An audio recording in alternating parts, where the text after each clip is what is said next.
The restaurant had soft music playing, the kind of melody meant to make you feel at peace.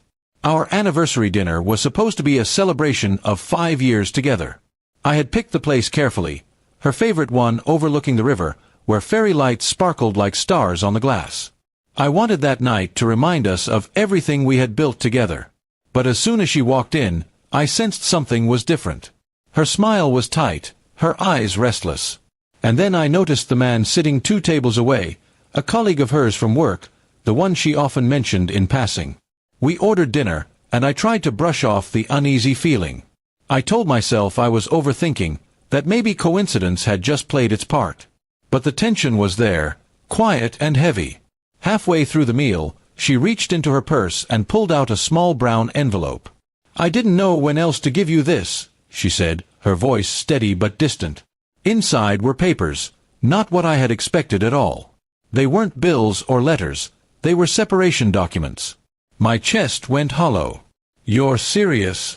I asked, struggling to keep my voice even. She nodded once, avoiding my eyes. "I just need space, freedom. I'm not happy anymore," she whispered. Behind her, her colleague caught her glance and, to my disbelief, smiled faintly, almost as if he knew this moment was coming. I felt something twist inside me, not anger, but a deep, sinking realization that what we had wasn't the same anymore. I looked at her for a long moment before setting the papers aside. The waiter came by with our meals, unaware of the storm sitting between us. I thanked him quietly, then said to her, "You could have just talked to me. You didn't need to turn this into a performance."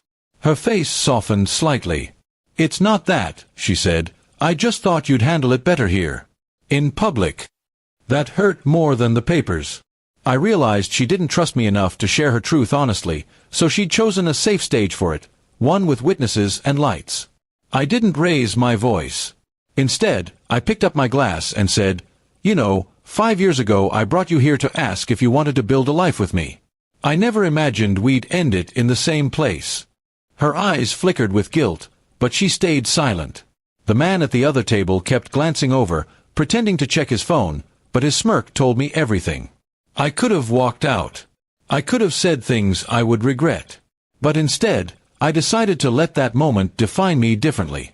I stood up slowly, folded the papers, and placed them neatly in front of her. "If this is what you want," I said, "then you can have it. But you won't take my peace with you." Then, I paid the bill for both of us.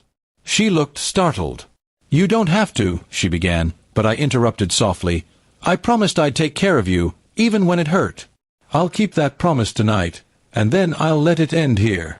Her colleague looked away suddenly, his smirk gone. I left the restaurant quietly and walked along the river. The night air was cold, but I felt strangely clear. The pain was real, but so was a sense of release. Sometimes closure doesn't come with explanations. It comes when you stop chasing answers from people who have already made up their minds. The next few weeks were hard. The apartment felt empty, and memories clung to every corner. But I threw myself into my work, spent time with friends I had lost touch with, and started running again every morning. Slowly, I began to see that losing her wasn't the end of something beautiful. It was the beginning of something honest. One evening, about 2 months later, she called. Her voice trembled. "I made a mistake," she said. "I thought I wanted freedom, but I just feel lost." I listened quietly. The truth was, I had moved past the part of me that needed her to stay. "I hope you find your peace," I told her. "You just won't find it here anymore." There was silence on the line, and then she whispered, "I didn't think you'd change this much." I smiled faintly and said, "You didn't think I'd survive this much." We ended the call on that note, respectful, final, and calm. Months later, I stood on the same riverside where that dinner had ended. The lights reflected on the water, and I felt grateful, not for the pain, but for the strength it had forced me to find. People sometimes hand you heartbreak thinking it'll break you.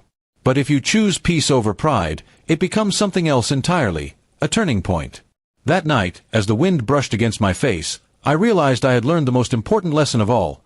Love isn't proven by how tightly you hold on, but by how gracefully you let go when it's time.